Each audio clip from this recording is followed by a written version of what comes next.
pinagkakilala kayo ng friend niyo? Opo. Kasi po, nagsimula po yun sa magkakasama. Then, parang nagkwento po ako sa kanila. Tignan niyo to, pogi, ganyan. Teka. Sino yung nandun? Siya po. Pogi. Tapos, ayun po. Turns out po, kakilala din po pala siya ng friend ko. Kaya po, pinakilala niyo po sa Naku, ni Pinse.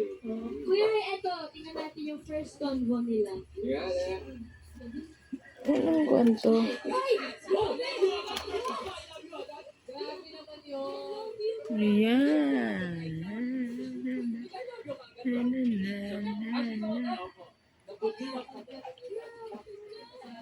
Ay, dun. Kasi po, magkakasama po kami sa ayun po, nagkakilala na po kami, ganyan. Sinus na po siya ng friend ko. Tapos sabi ko po, sasabihin ko, anong first mo? Eh, parang dinner po nila ako.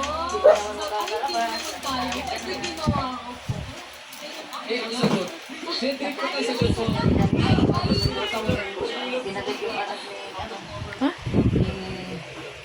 Si Abby, pala ni Nakagat na naman? ay wait pa, dinala nila. Ano? Oo. Pagano talaga sa kuan yan. Magkakataon na yun. Oh. Ha? Inaano nila ang kuan. Kasi na. Yung hanggang Malaking bayad. 12, umakas 12. Aray ko.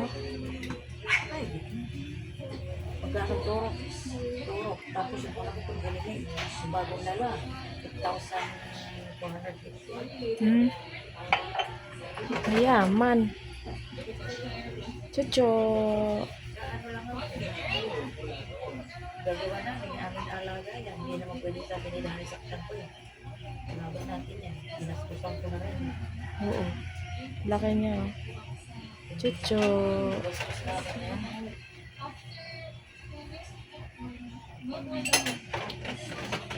Ako lang pa naman Tapos, Cedric. I love you too.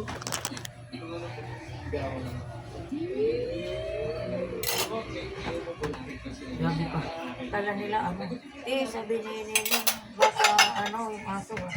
Hindi, malakas yan. At malinis yan ang pakainan niya. Rinabarasan ko pa yan. Maano naman oh. Anong tawag yan? Wala nga. Maliksi. Walang naramdaman. Wala nga yan. Yung kay Jin nga, yung panganay din, ay yung dalaga din yan, di ba na ano din yan? Oh. Ate, sabi ni Jin, silip-silipin mo, aso mo. Silipin mo, sabi ko malakas yan. Pag ang aso na may rabies, mahinang-hina. Wala naman, oh. Ayan, oh. Chucho. Chucho. Huwag ha. May lahi kasi yan siya. Kaya siya Ako ganyan. nga, pag tinatanggalan ko yung paggabi, pag sinabi ko, "Jo, tanggalan na kita para maghuli ka sa labas ha." Nanghuli talaga yan. Mga tingnan ko. Sasabihan pa ako.